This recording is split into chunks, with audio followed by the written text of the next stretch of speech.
Bienvenido, soy Manuel, y hoy te voy a contar una historia emocionante. Limpiadora oyó llantos en el sótano y halló lo que la niñera ocultaba con el hijo del jefe. El frío de noviembre se había instalado profundamente en Pozuelo de Alarcón, Madrid, envolviendo el barrio residencial en un silencio frágil que parecía más un juicio que paz. Inés Ferrer aparcó su Seat Ibiza de segunda mano en la entrada circular de la propiedad Santa María. La grava crujiendo bajo los neumáticos como promesas rotas. Apagó el motor y se quedó sentada un momento, mirando el chalet de 3 plantas que se alzaba ante ella. Todo piedra clara y columnas perfectas, un monumento a la riqueza que nunca comprendería. 26 años, y todavía se sentía como aquella chiquilla asustada de 17 años de Cáceres, la que había enterrado a ambos padres en el plazo de un año, y aprendido que el mundo no dejaba de girar solo porque el suyo se hubiera destrozado. 9 años sobreviviendo a duras penas, 9 años durmiendo en sofás y haciendo turnos dobles en bares, gasolineras, donde fuera que la aceptaran. Ahora limpiaba casas para gente que probablemente gastaba más en una sola cena que lo que ella ganaba en un mes.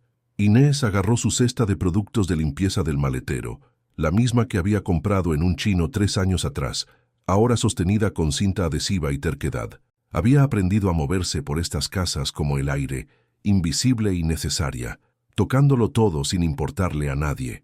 Era supervivencia, era dignidad, a su manera silenciosa. La puerta lateral estaba sin llave, como siempre. Los Santa María nunca usaban la entrada principal cuando no estaban en casa. Esa era para invitados, para gente que importaba. Inés entró, golpeada inmediatamente por el olor a lavanda y velas caras, de esas que costaban 40 euros y prometían serenidad a personas que nunca habían conocido el verdadero caos. Empezó en la cocina, un espacio enorme de encimeras de mármol y electrodomésticos de acero inoxidable que brillaban como si nunca los hubieran tocado. En realidad, rara vez lo hacían. Los Santa María cenaban fuera casi todas las noches. El señor Santa María trabajaba 80 horas semanales en algún fondo de inversión en el centro de Madrid. La señora Santa María pasaba sus días en el club de campo o coordinando eventos benéficos, de esos donde la gente rica se felicitaba por preocuparse de pobres que nunca conocerían realmente. Inés llenó su cubo, añadió el limpiador con olor a pino y se puso de rodillas. Había intentado usar una fregona al principio, pero la señora Santa María la había apartado con esa sonrisa, la que parecía amable, pero no lo era, y sugirió que fregar a mano mostraba verdadera atención al detalle. Traducción: quiero saber que trabajas duro por mi dinero. Así que Inés fregaba. Pensaba en los cursos online que había estado investigando, programas de formación profesional en enfermería o educación, algo que pudiera sacarla de este ciclo interminable de suciedad ajena. Tenía 3.847 euros ahorrados en una lata de café escondida en su apartamento. Todavía no era suficiente. Nunca era suficiente. El suelo de la cocina estaba medio fregado cuando lo oyó. Un sonido tan tenue que casi se convenció de haberlo imaginado. Inés se echó hacia atrás sobre los talones, sus manos mojadas goteando sobre sus vaqueros. Contuvo la respiración, escuchando. Ahí estaba otra vez, amortiguado, distante, viniendo de algún lugar abajo, el sótano. El corazón de Inés comenzó un latido lento y pesado contra sus costillas. Los Santa María le habían dicho explícitamente, el sótano estaba prohibido. Almacén, había dicho la señora Santa María con un gesto desdeñoso. No hay nada ahí abajo salvo muebles viejos y decoraciones navideñas. No hace falta que pierdas el tiempo. Pero ese sonido no eran muebles, no eran tuberías, ni la casa crujiendo contra el frío. Era llanto, la voz de un niño, débil y desesperada, atravesando capas de madera y silencio. Ayuda, por favor. Inés se levantó despacio, sus rodillas crujiendo, el cepillo de fregar cayendo en el cubo con un chapoteo. Sus manos temblaban mientras se las secaba en la camiseta. Cada instinto que había perfeccionado durante 9 años de supervivencia en solitario le gritaba que lo ignorara, que terminara su trabajo, que cobrara y se marchara. Mantente al margen, no hagas preguntas. La gente invisible no tiene opiniones, pero ese llanto, Dios, ese llanto, sonaba como su hermano pequeño, Jaime, la noche que murió su madre. Tenía 10 años. acurrucado en el regazo de Inés en una sala de espera del hospital que olía a desinfectante y desesperación, haciendo sonidos justo como estos, pequeños, rotos, suplicando al universo una misericordia que no concedería. Los pies de Inés se movieron antes de que su mente terminara de decidir. Cruzó la cocina, sus huellas mojadas marcando el suelo limpio como evidencia de su elección.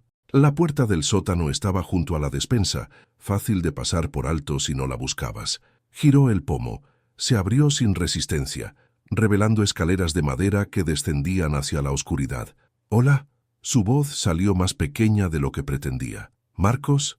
El llanto se detuvo abruptamente, reemplazado por algo peor, una respiración contenida, el silencio de una presa esperando que el depredador pase de largo. La mano de Inés encontró el interruptor. Una sola bombilla parpadeó abajo, proyectando sombras largas que parecían respirar. Dio el primer paso hacia abajo, luego otro, cada crujido de madera una pequeña rendición de la vida que había construido cuidadosamente. Lo que esperaba en ese sótano lo cambiaría todo. Lo sabía como había sabido, a los 17 años, de pie frente a 2 tumbas recientes que su infancia había terminado. Pero algunas cosas importaban más que la seguridad. Algunos llantos no podían ignorarse. 3 semanas antes, Inés había conocido a Valeria por primera vez. Era un martes por la mañana, inusualmente cálido para octubre, e Inés había llegado a la propiedad Santa María para encontrar un camión de mudanzas aparcado en la entrada. Entró por la puerta lateral como siempre, pero la casa se sentía diferente, viva con voces y movimiento, en lugar de su típico silencio de mausoleo. «Oh, tú debes ser la limpiadora». Una voz como miel y campanillas flotó desde el rellano del segundo piso. Inés levantó la vista para ver a una mujer joven descendiendo la escalera curva, cada paso medido y elegante, como si fuera perpetuamente consciente de estar siendo fotografiada. Valeria Cifuentes tenía 24 años, aunque se comportaba con la pose practicada de alguien mucho mayor. El pelo rubio caía en ondas perfectas sobre sus hombros. Su piel tenía ese brillo caro que venía de faciales regulares y productos que Inés no podría pronunciar. Llevaba pantalones de lino blanco y una blusa de seda que probablemente costaba más que el alquiler de Inés, logrando de alguna manera parecer sin esfuerzo elegante mientras desempacaba cajas. «Soy Valeria, la nueva niñera de Marcos». Extendió una mano con manicura perfecta, su sonrisa revelando dientes imposiblemente blancos. «Creo que nos vamos a ver mucho, ¿verdad?» Inés le estrechó la mano, inmediatamente consciente de sus propias palmas callosas y uñas rotas. «Inés, encantada. La señora Santa María habla muy bien de ti. Dice que eres muy minuciosa».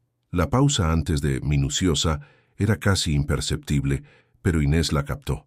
Era la misma pausa que la gente rica usaba antes de palabras como sencilla o adecuada, una palmadita verbal en la cabeza. Durante las siguientes semanas, Inés observó a Valeria instalarse en el hogar de los Santa María como si hubiera nacido para ello. La joven niñera parecía entender instintivamente cómo navegar las jerarquías invisibles de la riqueza. Se reía de los chistes sin gracia del señor Santa María sobre la bolsa. Elogiaba las elecciones de vestuario de la señora Santa María con un entusiasmo que nunca llegaba del todo a sus ojos. Publicaba fotos cuidadosamente curadas en Instagram. Vida de niñera, bendecida, Pozuelo de Alarcón, siempre con marcos en ángulos estratégicos que sugerían cuidado sin revelar demasiado del mundo privado de la familia. Pero era el propio Marcos quien preocupaba a Inés. El niño de 8 años siempre había sido callado, de los que parecían llevar el peso de las expectativas de sus padres como piedras en los bolsillos. Antes de Valeria, ocasionalmente buscaba a Inés mientras trabajaba, sentándose en el suelo de la cocina con su cuaderno de dibujo, dibujando laberintos elaborados que nunca parecían tener salidas. No hablaban mucho, pero había consuelo en el silencio compartido. 2 personas que entendían lo que significaba estar presentes, pero no ser vistos. Después de que Valeria llegara, Marcos cambió. Dejó de dibujar, dejó de entretenerse en las puertas. Las pocas veces que Inés lo veía, parecía más pequeño de alguna manera, sus hombros encorvados, sus ojos vigilando a Valeria como un prisionero, comprobando la presencia de guardias. Una vez, Inés lo encontró en el cuarto de juegos, mirando una pared de juguetes sin tocar, coches teledirigidos, sets de construcción, videojuegos todavía en su embalaje, regalos de padres demasiado ocupados para jugar con él. «Oye, chaval», había dicho Inés suavemente. «¿Estás bien?» Marcos saltó como si hubiera gritado. Sus ojos estaban enrojecidos, sus pequeñas manos retorcidas. «Estoy bien», susurró, la mentira tan obvia que dolía. Entonces, la voz de Valeria llamó desde algún lugar arriba. «¿Marcos? ¿Dónde estás, cariño?» Y el niño había salido corriendo de la habitación como un animal asustado. Inés lo mencionó una vez a la señora Santamaría, con cuidado, mientras doblaba ropa en el dormitorio principal. «Marcos parece un poco... más callado últimamente. ¿Va todo bien con él?» La señora Santamaría apenas levantó la vista de su móvil, deslizando el dedo por lo que fuera que consumía la atención de los muy ricos. «Oh, ya sabes cómo son los niños. Período de adaptación con la nueva niñera. Valeria es maravillosa, aunque educada en la Complutense, referencias impecables. Tenemos suerte de tenerla». La conversación había terminado. Inés era una limpiadora, no una psicóloga infantil, no una madre, no alguien cuya opinión sobre la crianza de los Santamaría importara, pero notaba cosas. La forma en que la perfección de Instagram de Valeria nunca coincidía del todo con la tensión que Inés sentía en la casa, la forma en que la sonrisa de la joven niñera desaparecía en el instante en que pensaba que nadie la observaba, su rostro asentándose en algo frío y distante, la forma en que Marcos había comenzado a encogerse ante movimientos repentinos. Y luego estaban las visitas al sótano. Inés nunca iba al sótano, estaba prohibido, pero notaba los patrones de Valeria. Cada pocos días, alrededor de media mañana, cuando la señora Santamaría estaba en Pilates y el señor Santamaría en el centro, Valeria desaparecía abajo durante 20, a veces 30 minutos. Emergía con aspecto ruborizado, distraído, su compostura cuidadosamente mantenida ligeramente agrietada. «Solo organizando el almacén», decía si Inés estaba cerca, esa sonrisa brillante volviendo a su lugar. «La señora Santamaría quiere que catalogue las decoraciones navideñas. Menudo desastre ahí abajo». Pero Inés nunca vio ninguna caja subir, nunca vio evidencia de organización. Y las manos de Valeria, cuando emergía, siempre estaban limpias. Demasiado limpias para alguien ordenando almacenaje polvoriento. Inés se decía que no era asunto suyo. Se decía que la gente rica tenía hábitos extraños, que probablemente estaba imaginando cosas, proyectando sus propios traumas infantiles en una situación que no entendía. Valeria estaba educada, pulida, venía de dinero ella misma, según los fragmentos de conversación que Inés escuchaba. ¿Qué tendría alguien así que ocultar? Aún así, Inés comenzó a prestar atención. Anotaba los días que Valeria bajaba al sótano. Empezó a llegar unos minutos antes a sus turnos, quedándose unos minutos después. Observaba cómo los ojos de Marcos seguían los movimientos de Valeria, algo parecido al miedo parpadeando en su joven rostro, y se preguntaba qué secretos vivían en el sótano de los Santamaría, en la única habitación que tenía prohibido limpiar. Ahora, de pie en lo alto de esas escaleras del sótano, oyendo ese llanto amortiguado subiendo desde la oscuridad, Inés entendió que sus instintos habían estado en lo cierto todo el tiempo. Algo iba muy mal en la perfecta casa Santamaría, y fuera lo que fuese, estaba sucediendo ahora mismo. El sótano olía mal. Inés lo notó inmediatamente mientras descendía las escaleras de madera, su mano agarrando la barandilla tan fuerte que sus nudillos se pusieron blancos. No era el olor a humedad de muebles viejos o el olor químico de pintura almacenada. Era algo orgánico e inquietante, aire viciado, tela sin lavar, y debajo de todo, el agudo olor metálico del miedo. La bombilla única proyectaba sombras duras que parecían moverse con su respiración. El corazón de Inés martilleaba contra sus costillas, cada latido un recordatorio de que todavía podía retroceder, todavía subir esas escaleras y volver a su cubo y su ignorancia y su cheque. «¿Marcos?» Su voz salió apenas por encima de un susurro. El llanto se había detenido cuando había llamado, reemplazado por un silencio que se sentía espeso y sofocante. Inés llegó al final de las escaleras y se detuvo, dejando que sus ojos se ajustaran a la luz tenue. El sótano era más grande de lo que había esperado, extendiéndose bajo toda la primera planta de la casa. Vigas de soporte creaban un laberinto de sombras. Cajas de cartón estaban apiladas contra las paredes, etiquetadas con la escritura precisa de la señora Santa María: Navidad, Halloween, Marcos, ropa de bebé. Un sótano normal, un espacio de almacenamiento de una familia adinerada, excepto por el sonido de respiración superficial y aterrorizada viniendo de la esquina del fondo. Inés avanzó, sus zapatillas silenciosas sobre el suelo de hormigón. Navegó alrededor de una cinta de correr vieja, pasó una pila de maletas antiguas hacia la sección más oscura del sótano, donde la luz de la bombilla única apenas llegaba. Fue entonces cuando lo vio. Marcos estaba acurrucado contra la pared, detrás de una fila de contenedores de plástico, su pequeño cuerpo encajado en la esquina, como si estuviera intentando desaparecer en el hormigón mismo. Incluso en la luz tenue, Inés podía ver las marcas de lágrimas en sus mejillas sucias, la forma en que sus delgados hombros temblaban con sollozos reprimidos.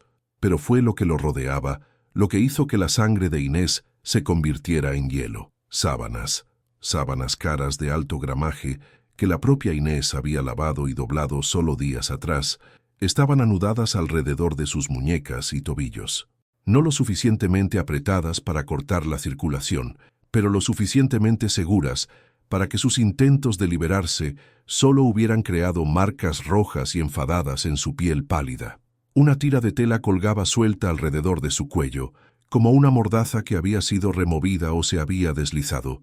¡Dios mío! Inés corrió hacia adelante, cayendo de rodillas junto al niño. Marcos, cariño, está bien. Soy Inés. Voy a ayudarte. Los ojos del niño se abrieron de par en par con terror, y por un momento horrible, Inés pensó que no la reconocía. Entonces su cara se desmoronó, y un sollozo salió de su garganta, crudo y desesperado, el sonido de alguien que había estado conteniendo gritos durante demasiado tiempo. ¡Shh! ¡Shh! Está bien. Las manos de Inés temblaban mientras trabajaba en los nudos que ataban sus muñecas. Quien los hubiera atado sabía lo que hacía. Las sábanas estaban retorcidas de una manera que las hacía difíciles de deshacer rápidamente. Te tengo. Ahora estás a salvo. Ella dijo que era malo. La voz de Marcos estaba ronca, rota. Dijo que los niños malos tienen que aprender. Dijo. Sus palabras se disolvieron en sollozos entrecortados. Inés finalmente liberó sus muñecas y se movió a sus tobillos, su mente acelerada. Ella dijo, Valeria. Tenía que ser Valeria. Pero ¿dónde estaba ahora? Como si fuera invocada por el pensamiento, Inés lo oyó. Pasos en el suelo de arriba, pasos lentos y deliberados, moviéndose por la cocina hacia la puerta del sótano. Los dedos de Inés lucharon con el último nudo, mientras Marcos agarraba su brazo con ambas manos, su agarre sorprendentemente fuerte. «No dejes que me lleve otra vez», susurró, su voz quebrándose. «Por favor, ella dice cosas que no tienen sentido. Habla con gente que no está ahí». La puerta del sótano se abrió. La luz se derramó por las escaleras y la voz de Valeria flotó hacia la oscuridad, inquietantemente alegre. «Marcos, ¿estás siendo un buen chico ahí abajo? Ya casi es hora de tu lección». El corazón de Inés se detuvo. Tiró a Marcos cerca, presionando un dedo contra sus labios. El niño enterró su cara en su hombro, todo su cuerpo temblando. Valeria descendió las escaleras, sus botas de diseño haciendo clic contra la madera. Tarareaba algo, una canción de cuna infantil, vuelta siniestra por las circunstancias. Inés podía ver su sombra estirándose por la pared, alargándose con cada paso. «Ya conoces las reglas, Marcos. Los niños buenos vienen cuando se les llama, los niños malos». Valeria llegó al final de las escaleras y giró hacia su esquina. Se quedó helada. Por un momento, los tres existieron en un extraño tabló. Inés arrodillada con Marcos aferrado a su pecho, Valeria de pie a 3 metros, su cara perfecta registrando sorpresa. Entonces la expresión de Valeria cambió a algo que Inés nunca había visto antes. La máscara de la niñera pulida y educada se agrietó completamente. Sus ojos, que siempre habían parecido calculadores y fríos, ahora parecían desenfocados, distantes. Sus labios se movían en silencio, como si estuviera teniendo una conversación con alguien que solo ella podía oír. «No deberías estar aquí». La voz de Valeria era diferente también, plana, desconectada. «Esto es privado, esto es necesario». No entiendes lo que él necesita, lo que todos necesitan. Dio un paso adelante, sus movimientos repentinamente bruscos y descoordinados. Las voces me lo dijeron. Me dijeron cómo hacerlo mejor, cómo arreglarlo. La boca de Inés se secó. Esto no era solo crueldad, esto no era solo abuso. Valeria estaba en algún otro lugar completamente perdida en una realidad que solo existía en su mente fracturada. Valeria. Inés forzó su voz a mantener la calma, aunque cada instinto le gritaba que corriera. Déjame llevar a Marcos arriba. Podemos hablar de esto. Conseguirte ayuda. ¿Ayuda? Valeria rió, y el sonido estaba totalmente mal. Demasiado alto, demasiado agudo. Yo soy la que ayudo. Lo estoy salvando de convertirse como los otros. Débil, mimado, roto. Sus ojos se enfocaron repentinamente en Inés, y por primera vez parecieron realmente verla. Tú solo eres la limpiadora. Limpias desastres. No entiendes cómo limpiar almas. Metió la mano en su bolsillo. Inés no esperó a ver qué sacaría. En un movimiento fluido, levantó a Marcos en sus brazos. El niño pesaba casi nada, todo huesos y miedo, y corrió. Detrás de ella, Valeria gritó algo incoherente, pero Inés ya estaba en movimiento, sus piernas bombeando, sus brazos bloqueados alrededor del pequeño cuerpo de Marcos. Golpeó las escaleras corriendo, subiéndolas de dos en dos, su respiración viniendo en jadeos irregulares.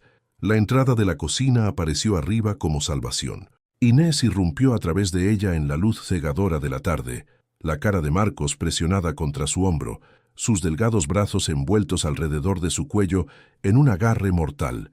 No dejó de correr hasta que llegó a su coche. Las manos de Inés temblaban tan violentamente que apenas podía meter la llave en el contacto. Marcos estaba sentado en el asiento del pasajero, su pequeño cuerpo rígido, sus ojos fijos en la casa Santa María, como si esperara que Valeria saliera disparada por la puerta principal en cualquier momento. Ponte el cinturón, cariño. La voz de Inés sonaba extraña a sus propios oídos, demasiado alta, demasiado sin aliento. Miró por el espejo retrovisor, medio esperando ver la cara de Valeria aparecer en la ventana, pero no había nada, solo la perfecta fachada mirándoles de vuelta, guardando sus secretos. El motor arrancó al tercer intento. Inés puso el coche en marcha atrás, sus neumáticos escupiendo grava mientras salía de la entrada circular demasiado rápido. No le importaba. Necesitaba distancia entre ellos y ese sótano, entre Marcos y cualquier oscuridad que hubiera echado raíces en la mente de Valeria. Solo cuando había conducido 3 manzanas y girado hacia la calle principal, Inés se dio cuenta de que no tenía ni idea de a dónde iba. Su apartamento estaba a 15 minutos. Un estudio diminuto en un edificio convertido en Leganés, donde la calefacción apenas funcionaba, y los vecinos peleaban ruidosamente a las 2 de la madrugada. No era seguro, no era apropiado para un niño traumatizado que acababa de ser rescatado de su propia casa, la comisaría de policía. Esa era la elección lógica, eso era lo que la gente responsable hacía en situaciones como esta, pero las manos de Inés se apretaron en el volante, y sintió algo frío instalarse en su estómago. Había tenido exactamente 3 interacciones con la policía en su vida. La primera fue cuando murió su madre, y un agente cansado había dado la noticia con toda la calidez de alguien leyendo una lista de la compra. La segunda fue cuando denunció un robo en su apartamento en Cáceres. Habían tomado una declaración y nunca hicieron seguimiento. La tercera fue una parada de tráfico donde el agente la había hecho esperar en el frío durante 40 minutos mientras comprobaba su carnet, mirándola como si fuera culpable de algo que simplemente no había descubierto todavía. Inés sabía cómo se veía para la gente con autoridad, pobre, joven, sin estudios, el tipo de persona cuya palabra no tenía peso. ¿Y qué les diría? Que había estado limpiando una casa donde había oído llanto de un sótano que le dijeron explícitamente que nunca entrara, que había encontrado al hijo de la familia atado por una niñera que parecía mentalmente inestable. ¿Le creerían? ¿O llamarían primero a los Santa María? Les darían oportunidad de explicar, de presentar su versión de los hechos con sus abogados caros y sus conexiones. ¿A dónde vamos? La voz de Marcos era pequeña, frágil. Inés se metió en el aparcamiento de un Mercadona y aparcó. Se giró para mirar al niño apropiadamente por primera vez desde que habían escapado. A la luz de la tarde que entraba por el parabrisas, podía ver la extensión completa de lo que había soportado. Su camiseta del Real Madrid estaba manchada y arrugada, como si la hubiera estado llevando durante días. Su pelo oscuro sobresalía en ángulos extraños. Las marcas de cuerda en sus muñecas eran de un rojo enfadado, y había moratones en sus brazos, marcas con forma de dedos que hicieron que la garganta de Inés se apretara de rabia. Pero fueron sus ojos los que le rompieron el corazón. 8 años, y sostenían el tipo de precaución atormentada que Inés había visto en su propio espejo después de que sus padres murieran. La mirada de alguien que había aprendido demasiado joven que el mundo no era seguro, que la gente destinada a protegerte podía ser la que más te lastimara. Marcos, necesito que me digas la verdad, ¿vale? ¿Cuánto tiempo lleva Valeria haciéndote esto? El labio inferior del niño tembló. Subió las rodillas a su pecho, haciéndose más pequeño. Ya no lo sé. Un tiempo. Empezó a ponerse rara como una semana después de mudarse. Al principio solo eran reglas, muchas reglas. Tenía que sentarme de cierta manera, comer de cierta manera. Si hacía algo mal, me hacía estar de pie en el rincón durante horas. Su voz cayó a un susurro. Luego empeoró. ¿Te había llevado al sótano antes de hoy? Marcos asintió, una lágrima deslizándose por su mejilla. 3 veces. Me ataba y me dejaba allí. A veces durante mucho tiempo. Decía que era para enseñarme disciplina, para hacerme fuerte como la hicieron fuerte a ella. Decía que su padre le hizo lo mismo cuando era pequeña. Y mira lo perfecta que resultó. Se limpió la nariz con el dorso de la mano. Habla sola mucho, con gente que no está ahí. Los llama sus guías. Inés se sintió mareada. Esto no era solo abuso, era un ciclo de trauma, transmitido como una herencia envenenada. Valeria había sido herida, y en su mente fracturada, se había convencido de que infligir el mismo dolor en Marcos de alguna manera lo estaba ayudando. ¿Se lo has dicho a tus padres? Lo intenté. La voz de Marcos se quebró. Hace 2 días le dije a mi madre que Valeria me daba miedo, que no quería estar solo con ella. Mamá dijo que estaba siendo dramático, que Valeria era maravillosa, que debería estar agradecido de que encontráramos a alguien tan cualificada. Miró a Inés con esos ojos demasiado viejos. Nunca están en casa, no ven, y cuando intento decirles cosas, no escuchan, no de verdad. Inés entendía esa sensación íntimamente, la soledad específica de ser joven y no ser escuchado, de saber que los adultos en tu vida ya habían decidido quién eras y cuánto valías. Sacó su móvil, mirando la pantalla. Tenía 247 euros en su cuenta corriente, 3 trabajos de limpieza programados para el resto de la semana, incluyendo 2 más en la propiedad Santa María. Su alquiler vencía en 5 días. No tenía familia cerca, no tenía red de seguridad, no tenía recursos más allá de su propia determinación obstinada de sobrevivir. Llamar a la policía significaba apostar con la seguridad de Marcos y su propio futuro. Significaba confiar en un sistema que nunca había sido diseñado pensando en gente como ella. No llamar a la policía significaba convertirse en cómplice, dejar que Valeria permaneciera en esa casa, potencialmente lastimando a Marcos otra vez si lo devolvían a la custodia de sus padres sin intervención. Inés miró al niño en su asiento de pasajero. Este niño que había sido invisible en su propia casa, igual que ella había sido invisible, moviéndose por ella. Pensó en su hermano Jaime y en cómo había sido demasiado joven, demasiado impotente para protegerlo de las consecuencias de las muertes de sus padres. Cómo él había terminado enviado con parientes que lo veían como una carga, y cómo ese conocimiento todavía la mantenía despierta por la noche. No fallaría a otro niño. Vale, dijo Inés, su voz más firme ahora. Esto es lo que vamos a hacer. Vamos a ir a la comisaría y voy a contarles todo. Y voy a asegurarme de que me escuchen.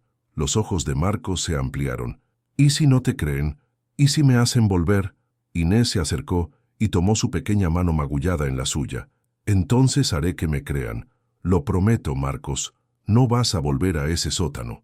Nunca. Arrancó el coche de nuevo, volviendo a la carretera. Con cada kilómetro hacia la comisaría, Inés sentía la vida que había construido cuidadosamente empezando a desmoronarse. Pero algunas cosas importaban más que la estabilidad. Algunos niños valían quemar todo tu mundo por ellos. La Comisaría de Policía Nacional de Pozuelo Ocupaba un edificio moderno de ladrillo en la avenida de Europa. Inés aparcó en el estacionamiento de visitantes, su estómago revolviéndose de ansiedad. Dentro, la comisaría olía a café y productos de limpieza. Una mujer de mediana edad en recepción levantó la vista cuando se acercaron, su sonrisa profesional flaqueando al ver la apariencia desaliñada de Marcos y las marcas de cuerda en sus muñecas. Necesito denunciar a un niño en peligro. Este es Marcos Santamaría. Su niñera ha estado abusando de él, atándolo en el sótano. Lo encontré allí hoy. La recepcionista alcanzó su teléfono inmediatamente. Déjeme que llame a un inspector ahora mismo. Minutos después, una mujer alta con placa de inspector se presentó como Ángela Moreno. Tenía ojos amables y una cicatriz sobre su ceja izquierda. Vengan a mi oficina. Cuéntenme qué pasó. Inés explicó todo. Cómo había oído llanto del sótano, encontrado a Marcos atado, el comportamiento extraño de Valeria. Cuando llegó a la parte sobre los moratones, su voz se quebró. Sé que debería haber llamado inmediatamente, pero tenía miedo. Él estaba aterrorizado. Hizo lo correcto, dijo Moreno suavemente. Se volvió hacia Marcos. Necesito hacerte algunas preguntas. ¿Te parece bien? Durante 30 minutos, Marcos describió semanas de abuso, las reglas rígidas de Valeria, las horas en rincones, los castigos en el sótano, la forma en que hablaba con gente invisible, llamándolos sus guías. Moreno hizo llamadas. Cuando regresó con otro inspector llamado Ruiz, anunció: «Hemos contactado con servicios sociales. También hemos enviado agentes a detener a Valeria Cifuentes». Ruiz miró a Inés con escepticismo. «¿Le dijeron explícitamente que no entrara en el sótano?» «Sí, pero...» Así que violó los términos de su empleo y sacó al hijo de la familia sin permiso de los padres. Los Santamaría son miembros prominentes.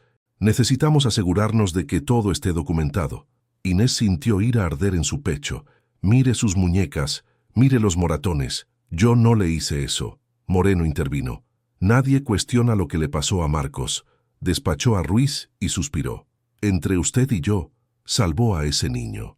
Una trabajadora social llamada Patricia Chen llegó y examinó a Marcos. Necesitaremos colocarlo en acogida de emergencia esta noche. ¡No! Marcos se volvió hacia Inés, aterrorizado. No dejes que me lleven. Quiero quedarme contigo. El corazón de Inés se rompió. Cariño, no puedo. Esta gente va a mantenerte a salvo. Tú me mantuviste a salvo. Tú eres la única que escuchó. Inés se arrodilló frente a él, tomando sus manos. Escúchame. Esto es temporal, y prometo, no voy a desaparecer. Voy a comprobar cómo estás. ¿Vale? ¿Lo prometes? Lo prometo. Era una promesa que le costaría todo lo que le quedaba. Pero algunas promesas valían la pena cumplirlas, sin importar el precio.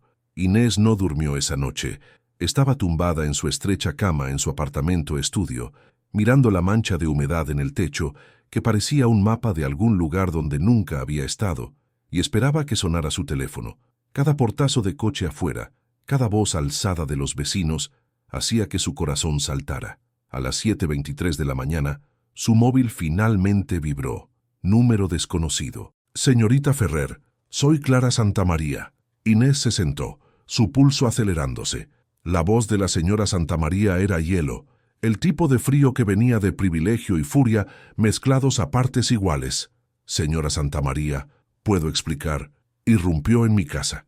Violó nuestra confianza. Secuestró a mi hijo y le llenó la cabeza de mentiras sobre una mujer que no ha hecho más que cuidarlo con completa devoción». La boca de Inés se abrió. ¿Mentiras? ¿Vio sus muñecas? Los moratones. Su hijo estaba atado en su sótano. Valeria explicó todo a la policía. Marcos ha estado teniendo problemas de comportamiento, arrebatos violentos, rabietas destructivas. Ella estaba intentando implementar una técnica de contención terapéutica que aprendió en sus cursos de psicología infantil. Todo lo que hizo fue por su propia seguridad y bienestar. Eso es una locura. Ha estado torturándolo durante semanas. Está despedida, señorita Ferrer, con efecto inmediato. Ya he contactado con la agencia de limpieza que la colocó. También he hablado con mi abogado sobre presentar cargos por allanamiento, retención ilegal de un menor y difamación. La única razón por la que no lo persigo es porque mi marido piensa que crearía publicidad innecesaria para nuestra familia. Las manos de Inés temblaban. No puede realmente creer su historia. Su hijo está aterrorizado de ella. Me suplicó que no lo dejara. Marcos tiene 8 años y una imaginación hiperactiva. Ha estado luchando desde que aumentamos su horario académico. Valeria le estaba ayudando a construir disciplina. Lo que vio fue una intervención terapéutica tomada completamente fuera de contexto por alguien sin educación, sin comprensión del desarrollo infantil y aparentemente sin límites. Yo sé lo que vi, lo que vio, dijo la señora Santamaría, su voz cayendo a algo mortalmente silencioso. Fue una oportunidad para insertarse en asuntos que no le conciernen, para jugar a la heroína y sentirse importante. Bueno, enhorabuena, señorita Ferrer. Ha destruido la reputación de una mujer inocente, traumatizado a mi hijo arrancándolo de su hogar, y se ha costado el mejor trabajo que probablemente tendrá jamás. La línea se cortó. Inés se quedó congelada, el teléfono todavía presionado contra su oreja. Su estómago se revolvió con náusea e incredulidad. Estaban protegiendo a Valeria. Estaban eligiendo creer una mentira pulida sobre el trauma de su propio hijo, porque la verdad era inconveniente, porque reflejaba mal en su juicio, porque gente como los Santamaría no admitía errores. Su móvil vibró de nuevo. Un mensaje de la agencia de limpieza. Tus servicios ya no son necesarios. Contrato terminado con efecto inmediato. Luego otro mensaje, este de Sara, la coordinadora que le había estado asignando trabajos durante 3 años. Inés, ¿qué demonios hiciste? Los Santamaría están corriendo la voz. He tenido 4 clientes más que te cancelaron esta mañana. No puedo usarte más. Lo siento. La respiración de Inés vino en jadeos cortos. 4 clientes. Eso era más de la mitad de sus ingresos. Desaparecidos. Así de simple. Durante los siguientes 2 días, la realidad de su situación cristalizó con claridad brutal. Los clientes restantes la dejaron uno por uno, asustados por susurros de inestabilidad y a problemas de límites que se extendieron por la comunidad estrecha de familias adineradas de Pozuelo. Los Santamaría no solo la habían despedido, la habían puesto en la lista negra. La inspectora Moreno llamó al tercer día. Quería actualizarla sobre el caso. Servicios Sociales investigó los antecedentes de Valeria. Tiene un título en Psicología Infantil de la Complutense. Proporcionó documentación del entrenamiento en contención terapéutica que afirma haber recibido. Sus referencias todas confirmaron recomendaciones brillantes de 3 familias anteriores. ¿Y Marcos? Una pausa. Ha sido devuelto a la custodia de sus padres. Servicios Sociales determinó que no había evidencia suficiente de peligro continuo. Valeria ha sido despedida de su puesto, pero no se presentan cargos. Los Santamaría han acordado ir a terapia familiar. Inés cerró los ojos. ¿Entonces eso es todo? ¿Ella simplemente se va? Lo siento, Inés. Sé que hizo lo correcto, pero a veces el sistema no recompensa eso. A veces el sistema protegía a la gente equivocada y castigaba a los suficientemente valientes para decir la verdad. 2 semanas después de rescatar a Marcos, Inés estaba en la cola del banco de alimentos en el sur de Leganés. Su capucha subida a pesar de la tarde templada de noviembre. Había perdido 5 kilos que no podía permitirse perder, sus vaqueros colgando sueltos en sus caderas. La lata de café que había contenido 3.847 euros, ahora contenía 94,23 euros. El alquiler estaba atrasado. Su casero, un hombre perpetuamente irritado llamado Francisco, que olía a puros, había pegado un aviso final en su puerta en letras rojas agresivas: pagar o desalojar antes del 30 de noviembre. Inés había solicitado 17 trabajos en la última semana. Supermercados, cadenas de retail, restaurantes de comida rápida, donde fuera que no requiriera referencias de empleadores previos. La mayoría no habían devuelto la llamada. Los 3 que parecían prometedores al principio, hasta que hicieron verificaciones de antecedentes y encontraron su nombre conectado con el incidente Santamaría. Su teléfono sonaba menos ahora. Sara de la agencia había dejado de responder mensajes. Los pocos amigos que Inés había hecho en Madrid, otras limpiadoras, una camarera del bar donde a veces comía, se habían quedado en silencio, probablemente advertidos de que la asociación con ella era suicidio profesional. Era tóxica, intocable, una alborotadora en quien no se podía confiar. Por la noche, Inés se quedaba despierta y se preguntaba si había cometido un error catastrófico, si había malinterpretado la situación en el sótano, dejado que su propio trauma infantil nublara su juicio. Pero entonces recordaba las muñecas de Marcos, el terror en sus ojos, la forma en que se había aferrado a ella y suplicado que no lo dejaran atrás. Había hecho lo correcto. Entonces, ¿por qué lo correcto se sentía como ahogarse? La voluntaria del banco de alimentos, una mujer mayor con ojos amables, le entregó a Inés una caja de productos no perecederos, latas de sopa, pasta, mantequilla de cacahuete, una barra de pan que se pondría dura en 2 días. «Cuídate, cariño», dijo la mujer suavemente, e Inés tuvo que apartar la mirada antes de que la lástima en su voz rompiera algo dentro de ella. De vuelta en su apartamento, Inés se sentó en su sofá hundido y miró su portátil, las páginas web de formación profesional que había guardado en favoritos meses atrás, programas de enfermería, títulos de educación, caminos hacia una vida donde sería más que ayuda invisible, más que alguien fácilmente descartable. Todo se sentía imposiblemente distante ahora. Incluso si pudiera reunir la matrícula, ¿quién contrataría a una enfermera con su reputación? ¿Quién confiaría en una profesora que había sido pintada como inestable? Alguien que sobrepasaba límites y hacía acusaciones salvajes contra familias respetables. Su móvil vibró. Número desconocido otra vez. Inés casi no contestó, cansada de acreedores y rechazos, pero algo la hizo deslizar para aceptar. Inés Ferrer, una voz de mujer, profesional pero cálida. Sí, me llamo Jennifer Álvarez. Soy la directora de Puerto Esperanza, una organización sin ánimo de lucro que apoya a supervivientes de violencia doméstica y abuso infantil. La inspectora Moreno me dio su número. Pensó que podría estar interesada en reunirse conmigo. La garganta de Inés se apretó. No entiendo. He estado siguiendo su situación. Lo que hizo por Marcos Santamaría requirió un valor extraordinario, el tipo de valor que necesitamos más en este mundo. Una pausa. Sé que está pasando por un momento difícil ahora. Me gustaría ayudar, si me lo permite. ¿Podemos quedar para un café mañana? Inés miró alrededor de su apartamento destartalado, el aviso de desalojo en su encimera, la lata de café casi vacía que representaba todos sus sueños fallidos. No tenía nada más que perder. Vale, susurró. Sí, me reuniré con usted. Esa noche, por primera vez en 2 semanas, Inés durmió sin pesadillas. A veces la salvación venía de lugares inesperados. A veces llevaba una voz profesional y ofrecía café. Jennifer Álvarez no era lo que Inés esperaba. Había imaginado a alguien mayor, corporativo, llevando un traje de ejecutiva y una sonrisa de simpatía. En cambio, la mujer que le hizo señas desde una mesa del rincón en el Starbucks de la calle Príncipe era tal vez de 40 años, con pelo negro con mechones plateados, recogido en un moño desordenado y arrugas de risa alrededor de los ojos. Llevaba vaqueros y una sudadera de Puerto Esperanza, y cuando se levantó para estrechar la mano de Inés, su apretón fue firme y genuino. «Gracias por reunirse conmigo», dijo Jennifer, gesticulando para que Inés se sentara. «Le pedí un café. Espero que solo esté bien. No estaba segura de cómo lo toma. Solo está perfecto». Inés envolvió sus manos frías alrededor de la taza, agradecida por su calor. No había podido permitirse café en días. Jennifer la estudió por un momento, su expresión pensativa pero no lastimera.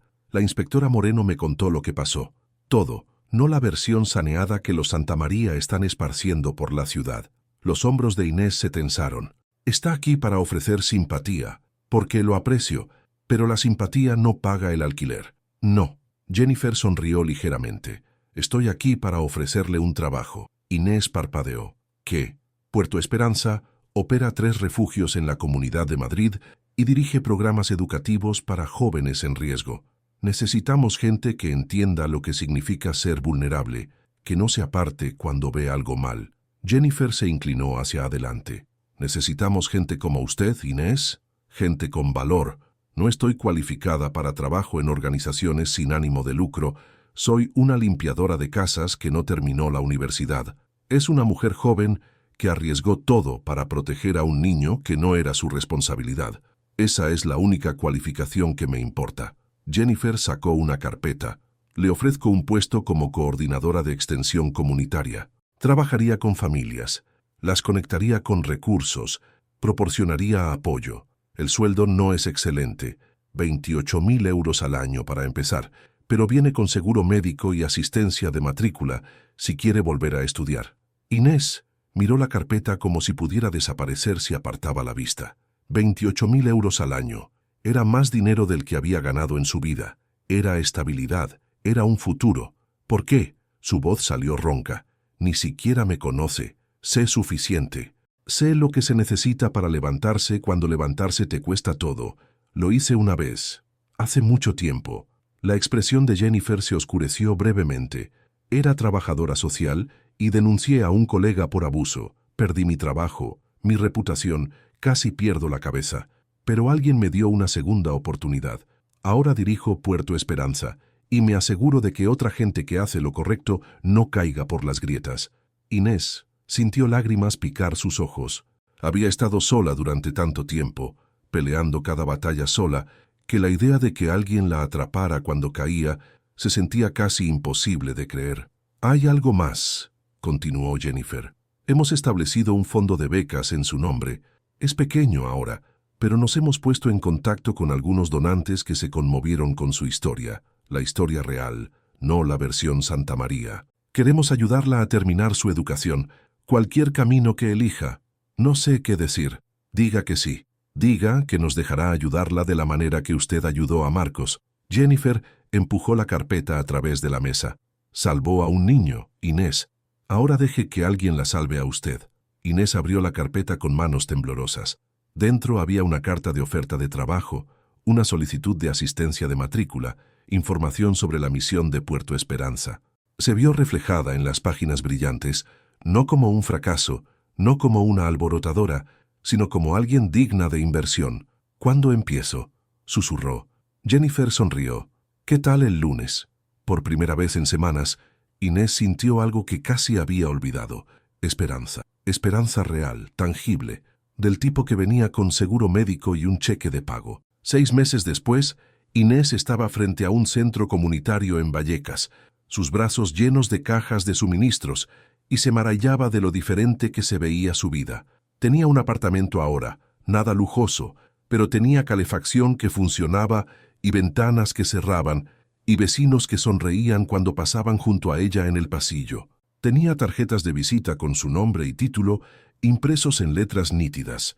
Inés Ferrer, coordinadora de extensión comunitaria, Puerto Esperanza. Tenía una cuenta de ahorros que estaba creciendo lentamente de nuevo, euro a euro cuidadoso. Pero más que todo eso, tenía propósito. «Inés».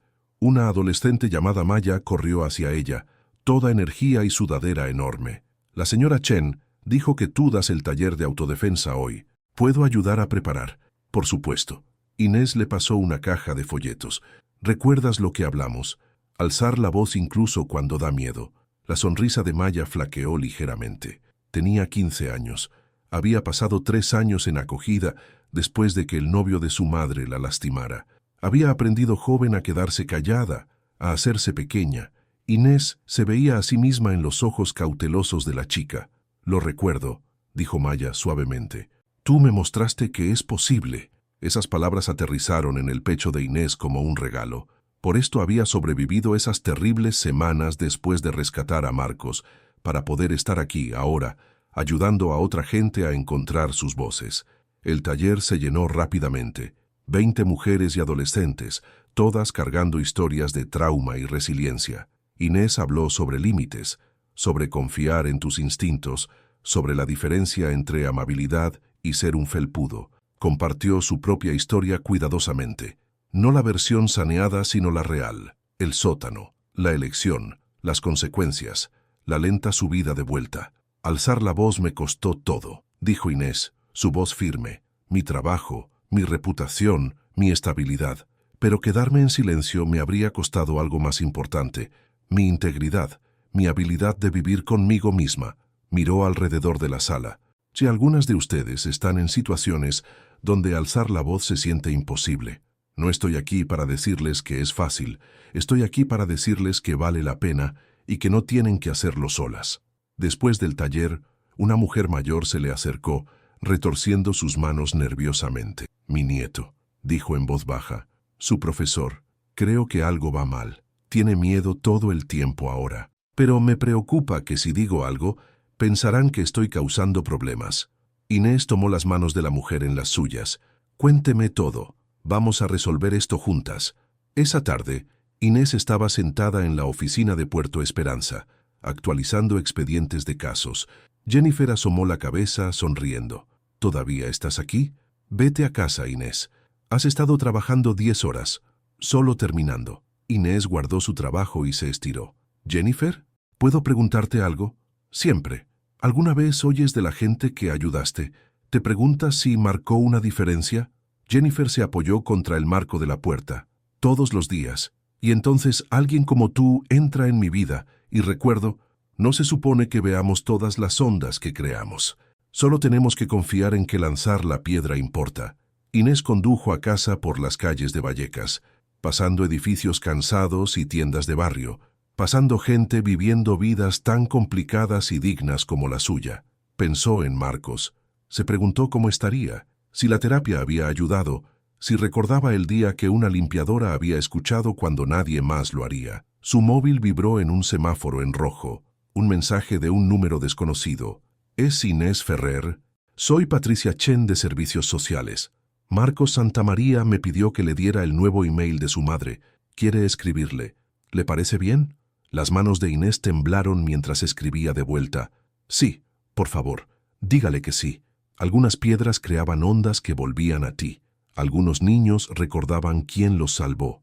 El email llegó un martes por la mañana a principios de primavera, cuando el mundo comenzaba a descongelarse y recordar cómo era la esperanza. «Querida Inés, me llamo Marcos Santamaría. No sé si me recuerdas, pero yo te recuerdo. Salvaste mi vida. Mamá dice que puedo escribirte ahora. Hemos estado haciendo terapia familiar y la doctora Moratora. Harrison dijo que podría ayudarme a contarte lo que pasó después de que me rescataste. Al principio, estaba tan enfadado de que tuve que volver a casa. Pensé que me habías abandonado. Pero Harrison me ayudó a entender que hiciste todo lo que pudiste y que a veces el sistema no funciona como debería. Las cosas son diferentes ahora. Mamá y papá realmente escuchan cuando hablo. Están en casa más. Cenamos juntos casi todas las noches y papá me enseñó a jugar al ajedrez. Mamá dejó 3 de sus comités para poder pasar más tiempo conmigo. Se disculparon por no creerme al principio. Fue difícil para ellos, pero lo hicieron. Descubrimos más sobre Valeria después de que todo pasó.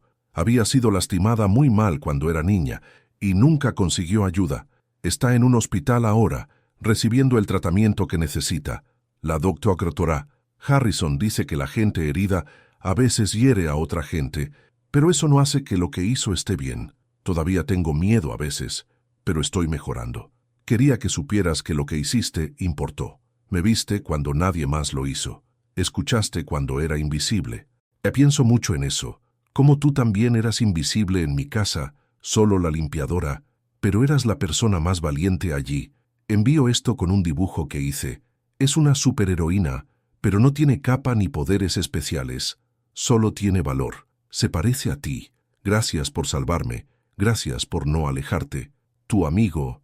Marcos. Inés leyó el email 3 veces, las lágrimas corriendo por su cara.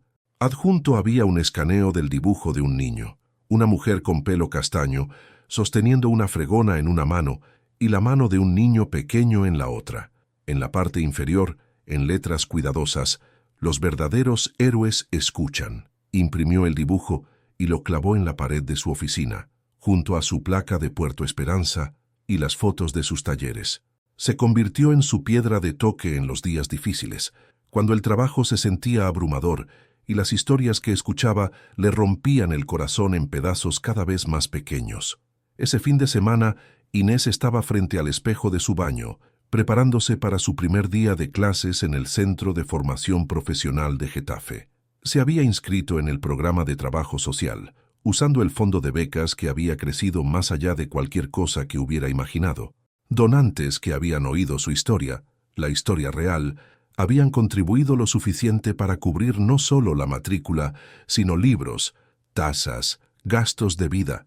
Se veía diferente ahora que hacía un año. más fuerte, más arraigada. Sus ojos todavía llevaban tristeza.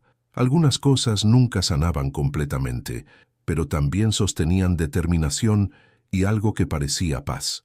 Inés pensó en la chica que había sido a los 17 años, enterrando a sus padres y aprendiendo a sobrevivir sola. Pensó en la mujer que había sido a los 26, fregando suelos en mansiones y ahorrando dinero en una lata de café, invisible para todos a su alrededor. Y pensó en quién se estaba convirtiendo, alguien que convertía el dolor en propósito, que transformaba su propia invisibilidad en un superpoder para ver a otros que eran pasados por alto y tenían miedo. Su móvil vibró. Un mensaje de Jennifer. Grandes noticias. Un canal de noticias local quiere hacer un reportaje sobre Puerto Esperanza. Preguntaron específicamente por ti. Interesada. Inés sonrió. Hace un año, habría dicho que no. Se habría escondido de la atención, del riesgo de ser vista y juzgada. Pero ya no era esa persona. Sí, escribió de vuelta. Vamos a mostrarles cómo se ve el verdadero valor. Agarró su mochila, llena de cuadernos y programas subrayados y sueños que finalmente se sentían al alcance, y salió a la mañana primaveral.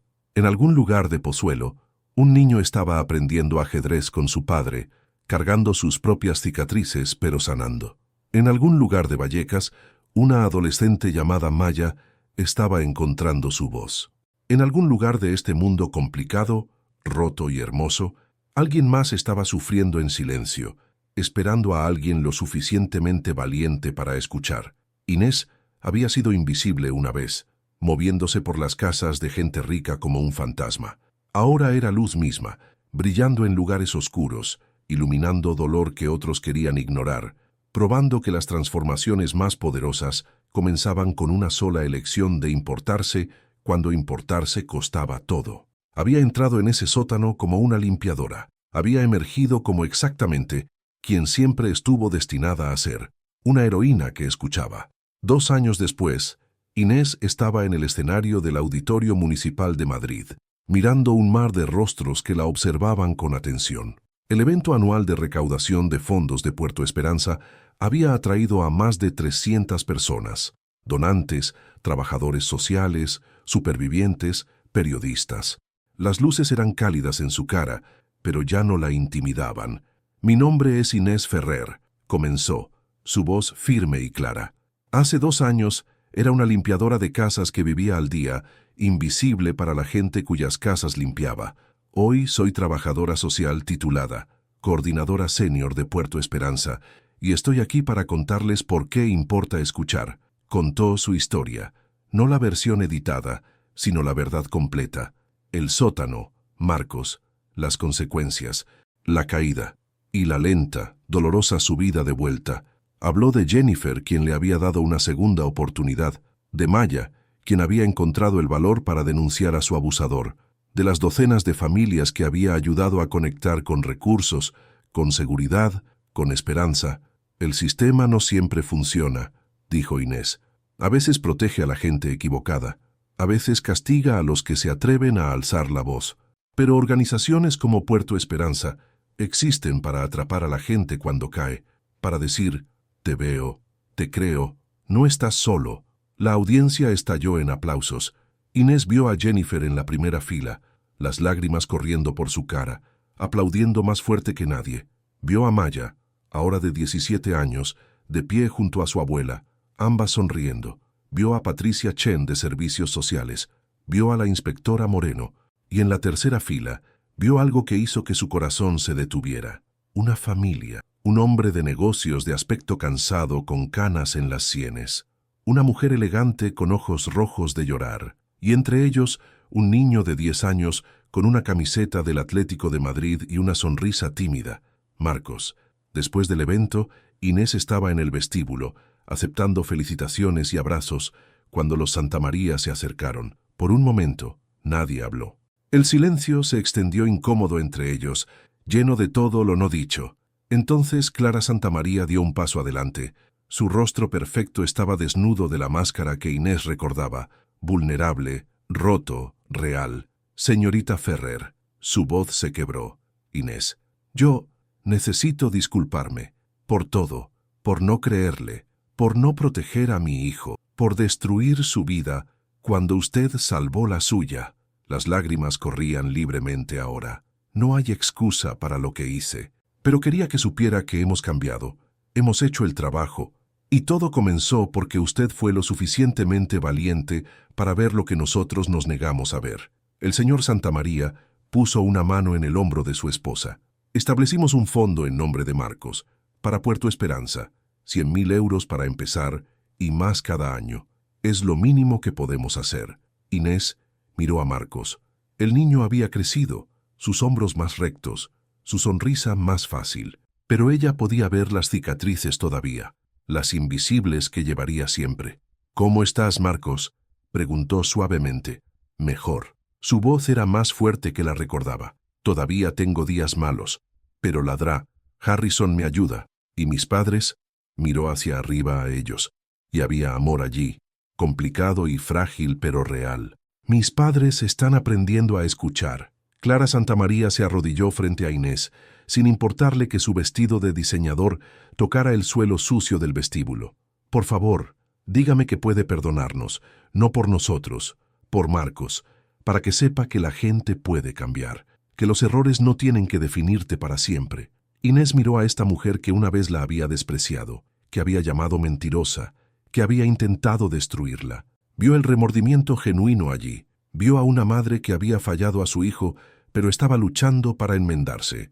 «El perdón es un proceso», dijo Inés finalmente, «no algo que se da en un momento, pero aprecio su disculpa y aprecio su apoyo a Puerto Esperanza. Hay muchos niños como Marcos que necesitan ayuda». Clara asintió, limpiándose los ojos.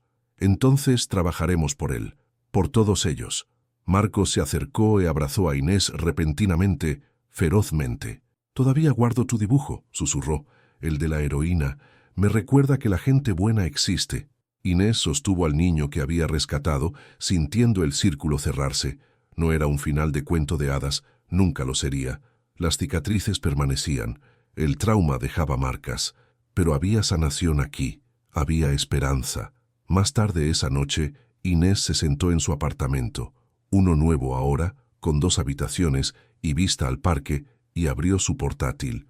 Había estado escribiendo un libro, una memoria sobre su viaje de limpiadora a trabajadora social. Su editora pensaba que podría ayudar a otros que se sentían atrapados, invisibles, impotentes. Leyó el último párrafo que había escrito. «Somos todos invisibles para alguien. El truco es no dejar que esa invisibilidad te haga ciega a los demás. Usa tu dolor como linterna. Ilumina los rincones oscuros donde otros sufren en silencio. Y cuando veas algo mal, algo que todos los demás ignoran, ten el valor de alzar la voz, incluso si te cuesta todo, especialmente entonces». Su teléfono sonó. «Jennifer, ¿viste las noticias? Nuestra historia se está volviendo viral. Ya tenemos 20 familias nuevas solicitando servicios, y la donación de los Santamaría inspiró a otros 3 donantes importantes a comprometerse. Inés, estamos creciendo. Vamos a poder abrir 2 refugios más el próximo año». Inés sonrió, lágrimas picando sus ojos. «Eso es increíble. Es por ti, por tu valor, por negarte a quedarte en silencio». Después de colgar, Inés caminó hacia su ventana y miró Madrid extendiéndose ante ella. Millones de vidas, millones de historias, millones de oportunidades para importarse o mirar hacia otro lado. Pensó en la chica de Cáceres que había perdido todo a los 17 años, en la mujer que había fregado suelos y permanecido invisible durante años, en la persona que había arriesgado todo por un niño que lloraba en un sótano. Todas eran ella, todas habían llevado a este momento. Había sido rota y pobre y asustada. Había sido despedida y difamada y casi sin hogar, pero había sobrevivido. Más que eso, había prosperado. Había tomado sus cicatrices y las había convertido en sabiduría. Había transformado su trauma en misión. El teléfono vibró de nuevo. Un mensaje de un número que no reconocía. «Hola, mi nombre es Carmen. Vi su discurso en las noticias. Trabajo como empleada doméstica en Salamanca. Hay algo pasando en una de las casas que limpio. Un niño. Estoy asustada de decir algo. Estoy asustada de perder mi trabajo. Pero después de escucharla, ¿puede ayudarme?». Inés escribió de vuelta inmediatamente. «Sí, dime cuándo y dónde. No estás sola. porque eso era lo que hacían las heroínas reales.